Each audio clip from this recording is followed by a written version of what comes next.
duhet kemi reagim institucional. Nëse nuk ka një reagim institucional, po themi, që struktura e posaçme merr në pyetje dhe kërkon shpjegime nga deputetja. Nëse policia e shtetit nuk kërkon pyetje dhe referime nga ajo për të reaguar dhe për të vepruar. A është e vërtetë dhe nëse është e vërtetë në çfarë forma ka qenë ky kërcënim? Dhe ndoshta për arsye timi, mos kemi deklarime, por mund thotë që ka filluar një procedim apo ose një është marrë në pyetje në lidhje me pretendimin. Ose është marrë pyetje lidhje me pretendimin. Pra duhet diçka, sepse jemi në një shqetësim nga opinioni publik. Kur mendon që kërcënohet me jetë një deputete, mendoni qytetari thjesht, një qytetar që ka pafundësisht probleme dhe her pas here nën presion dhe në kërcënim të shumë elemente të ndryshëm, qoftë nga bota e krimit, po edhe nga elemente të tjerë, të cilët sot janë kthyer pjesë e jetës së përditshme.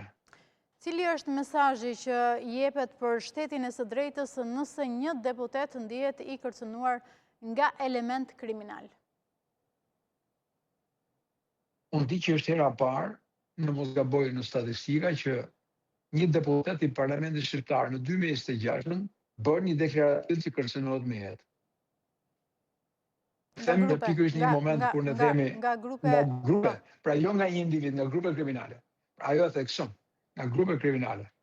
Gjë që sipas mënyrës se si ajo e ka deklaruar, tregon që nuk është çështje personale, por është çështje përtej interesit të saj personal, që mund të ketë provavi, nëse e kuptoj kështu atë mesazh, që mund të ketë provavi politike. Ndaj është shqetësim publik dhe është çështje shumë serioze që duhet merret dhe duhet trajtohet pikërisht nga këta institucione.